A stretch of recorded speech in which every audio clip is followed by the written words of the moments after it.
القدس کی آزادی کے لیے حماس کی اسرائیل پر چڑھائی، مقبوضہ علاقوں کی گلیوں میں لڑائی، اسرائیلی فوج آگے، پیچھے پیچھے حماس کے سپاہی، فلسطینی مجاہدین نے اسرائیل کے دانت کھٹے کر دیے۔ جنوبی علاقوں میں آپریشن طوفان الاقصی کا دوسرا روز، اسرائیلی کمانڈر سمیت 670 صہیونی مارے گئے، 2000 زخمی۔ حماس نے اسرائیلی میجر جنرل نمرود الونی سمیت درجنوں اسرائیلی فوجیوں کو گرفتار کر لیا۔ غزہ کی پٹی کے قریب حماس کا کنٹرول، گاڑیاں اور ٹینک قبضے میں لے لیے۔ اسرائیلی دارالحکومت تل ابیب پر 150 راکٹ داغے گئے، کئی عمارتوں اور گاڑیوں کو نقصان۔ اسرائیلی تل ابیب چھوڑ کر بھاگنے لگے۔ تل ابیب ایئرپورٹ پر رش، پروازیں منسوخ ہونے کے باوجود بین الاقوامی لاؤنج مسافروں سے بھر گیا۔ اسرائیل کی غزہ پر بمباری، 370 فلسطینی شہید۔ بمباری سے کثیر المنزلہ عمارتیں ملبے کا ڈھیر بن گئیں، 25 بچے بھی وحشیانہ بمباری میں شہید۔ خان یونس مسجد بھی شہید۔ اسرائیل کا غزہ میں کمپاؤنڈ پر حملے میں حماس کے انٹیلیجنس چیف کو شہید کرنے کا دعویٰ۔ غزہ کو ایندھن، بجلی اور اشیاء ضروریہ کی فراہمی معطل ہے۔ اسرائیل نے دنیا کو سچ سے دور رکھنے کے لیے غزہ میں انٹرنیٹ اور فون سروس بھی معطل کر دی۔ اسرائیلی فوج کی غزہ پر مکمل قبضہ کرنے کی دھمکی۔ اسرائیلی وزیر اعظم کا کہنا ہے حماس کو حملے کی غیر معمولی قیمت چکانا پڑے گی۔ حماس کے ترجمان نے جواب دیا، ہمارے پاس نیتن یاہو کے تصور سے زیادہ اسرائیلی قید ہیں جنہیں غزہ کے ہر کونے میں رکھا گیا ہے۔ اگر غزہ کو کچھ ہوا تو اسرائیلی قیدیوں کے ساتھ بھی ہوگا۔ حماس نے غزہ کی پٹی کے قریب اسرائیلی فوجی کیمپ پر کنٹرول کی ویڈیو جاری کر دی۔ آزادی کے پروانے ریز ملٹری بیس میں داخل ہوئے، فائرنگ اور بمباری کی۔ 20 سے اسرائیل کا جھنڈا بھی اتار دیا۔ اسرائیل پر ڈرون داغتے ہوئے دیکھا جا سکتا ہے۔ حماس نے زوار ڈرون سے ہدف کو کامیابی سے نشانہ بنانے کی ویڈیو بھی جاری کر دی۔ حماس کی سرجیکل سٹرائیک نے اسرائیل کے ڈیفنس سسٹم کا پول کھول دیا۔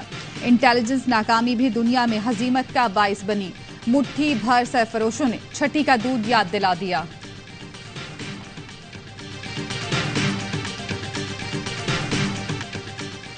OIC نے غزہ کی پٹی پر اسرائیلی جارحیت کی مذمت کر دی، صورتحال کا ذمہ دار اسرائیل کو ٹھہرا دیا۔ اسلامی تعاون تنظیم نے عالمی برادری سے اسرائیلی قبضہ ختم کروا کر فلسطینی ریاست قائم کرنے کا مطالبہ کیا۔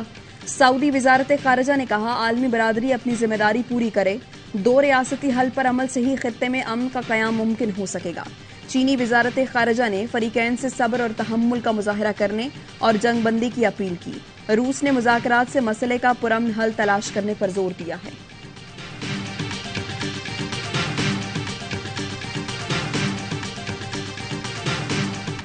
مقبوضہ بیت المقدس میں کشیدہ صورتحال، اقوام متحدہ کی سلامتی کونسل کا اجلاس آج۔ اقوام متحدہ کے سیکرٹری جنرل نے کہا کہ کشیدگی میں اضافہ روکنے کے لیے تمام سفارتی کوششیں بروئے کار لائی جائیں گی۔ امریکہ نے اسرائیل کی مکمل حمایت کا اعلان کر دیا۔ جو بائیڈن کا کہنا ہے اسرائیل کے ساتھ ہر ممکن تعاون کریں گے۔ برطانوی وزیر اعظم رشی سونک نے ٹویٹ کیا، اسرائیل کو اپنے دفاع کا حق حاصل ہے۔ یوکرین نے بھی حماس کے خلاف اسرائیل کے حملوں کی حمایت کر دی۔ بھارتی وزیر اعظم نریندر مودی بھی اسرائیل کے حمایتی۔ پاکستان کا فلسطینیوں سے یکجہتی کا اظہار، اسرائیلی قابض فوج سے تشدد بند کرنے کا مطالبہ۔ نگراں وزیر خارجہ جلیل عباس جیلانی کہتے ہیں 1967 سے پہلے کی سرحدوں کی بنیاد پر خود مختار ریاست فلسطین کا قیام ضروری ہے۔ عالمی برادری مشرق وسطی میں دیرپا امن کے لیے فوری مداخلت کرے۔ صدر عارف الوی نے کہا اسرائیل کے غاصبانہ قبضے اور ظلم اور ستم کی مذمت کیے بغیر امن کی طرف پیش رفت ممکن نہیں۔ اسرائیلی فوج کی لبنان کے سرحدی علاقے پر گولہ باری، اسرائیلی فوج کا کہنا ہے ان مقامات کو نشانہ بنایا جا رہا ہے جہاں سے فائرنگ کی گئی۔ لبنان کی جانب سے گولہ باری میں اسرائیل کی فوجی چوکی کو نشانہ بنایا گیا۔ تنظیم حزب اللہ کا فلسطینی عوام کے ساتھ یکجہتی کا اظہار۔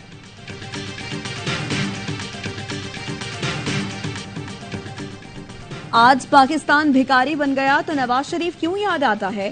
بجلی، گیس، پیٹرول مہنگا ہو گیا تو نواز شریف کیوں یاد آتا ہے؟ قوم کیوں نواز شریف کا راستہ دیکھ رہی ہے؟ مریم نواز کا لاہور میں جلسے سے خطاب، کہا نواز شریف ہمیشہ ملک ٹھیک کر دیتا ہے، تسلی رکھو اس بار بھی نواز شریف آ کر ملک ٹھیک کر دے گا۔ 2017 میں نواز شریف کو نہیں پاکستان کی ترقی کو نکالا گیا، شیر کو مٹانے کے لیے آنے والے کئی آئے اور گئے، شیر وہیں کھڑا رہا۔ تمام جماعتیں متفق ہیں موجودہ صورتحال کا واحد حل الیکشن ہے۔ ایک پارٹی سربراہ نے تجویز دی کہ سرد موسم میں کے پی میں الیکشن نہیں ہو سکتے، برف باری والے علاقوں میں الیکشن کا راستہ نکالنا پڑے گا۔ گورنر کے پی غلام علی کہتے ہیں الیکشن تو لازمی ہوں گے، ہم صرف پرامن الیکشن چاہتے ہیں۔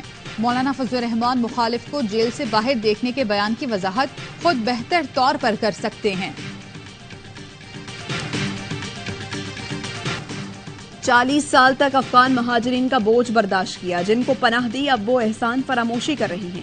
نگراں وزیر اطلاعات بلوچستان جان اچکزئی کہتے ہیں غیر قانونی مقیم غیر ملکیوں کو باعزت طریقے سے واپس بھیجیں گے۔ ریاستی پالیسی پر کوئی بھی دباؤ برداشت نہیں کیا جائے گا، کسی کو انتشار پھیلانے کی اجازت نہیں دیں گے۔ ایمل ولی خان کے بیان کی مذمت کرتا ہوں، اردو بولنے والوں کو تارکین وطن سے ملانا بہت غلط ہے۔ سیاسی جماعتوں کے تحفظات دور کریں گے۔ ہائی لیول پر فیصلہ کیا گیا ہے، جو غلط کام کرے گا ان کے خلاف ایکشن ہوگا۔ آرمی چیف نے کھل کر کہا ہے جس کی شکایت آئے گی ان کے خلاف کارروائی ہوگی۔ غیر قانونی غیر ملکیوں کو دی گئی ڈیڈ لائن میں 23 دن باقی رہ گئے۔ ہم ہجرت میں ہیروئن، کلاشنکوف اور مذہبی دہشت گردی ساتھ لے کر نہیں آئے تھے۔ ہم نے مسجدیں تعمیر کی، مسجدوں میں دھماکے نہیں کیے۔ ایم کیو ایم پاکستان کے کنوینر ڈاکٹر خالد مقبول صدیقی کہتے ہیں ہم ہندوستان توڑ کر پاکستان آئے تھے، اس ملک کو یہ شناخت ہم نے دی ہے۔ آپ شناختی کارڈ چھین کر ہم سے یہ شناخت چھین نہیں سکتے۔ صرف افغان نہیں، جو بھی غیر قانونی رہتا ہے اس کو ملکی قانون کا سامنا کرنا پڑے گا۔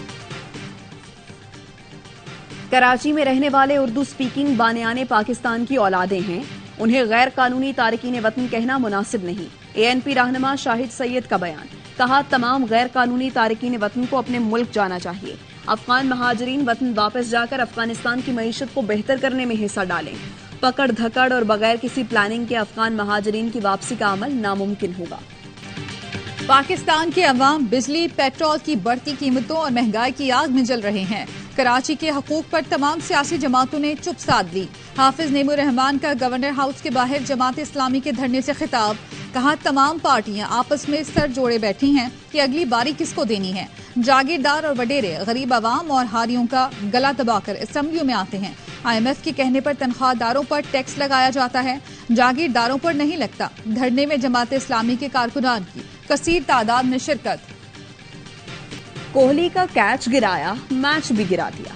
ٹاپ آرڈر کی انڈوں کی ہیٹ ٹرک کے بعد بھارتی ٹیم کا شاندار کم بیک۔ وراٹ کوہلی اور کے ایل راہل نے سینچری شراکت بنا کر بھارتی ٹیم کو تباہی سے بچا لیا۔ 200 رنز کے ہدف کی جانب پیش قدمی۔ وراٹ کوہلی کا 12 رنز پر ڈراپ کیچ آسٹریلیا کے ہاتھوں سے میچ دور لے گیا۔ کوہلی نے نصف سینچری بنا دی، کے ایل راہل کی بھی 50۔ بھارت کی اپنی بنائی اسپن وکٹ پر آسٹریلیا کی پوری ٹیم 199 پر آؤٹ ہو گئی تھی۔ ورلڈ کپ کے تمام میچ دیکھیے اے اسپورٹس پر براہ راست۔ مچل سٹارک ورلڈ کپ میں تیز ترین 50 وکٹیں لینے والے بولر بن گئے۔ آسٹریلوی فاسٹ بولر نے اپنے تیسرے ورلڈ کپ اور صرف 18 اننگز میں وکٹوں کی نصف سینچری مکمل کی۔ ورلڈ کپ میں 50 وکٹیں لینے والے دوسرے آسٹریلوی اور دنیا کے 5ویں بولر ہیں۔ گلین میکگرا، مرلی دھرن، وسیم اکرم اور ملنگا بھی یہ کارنامہ انجام دے چکے ہیں۔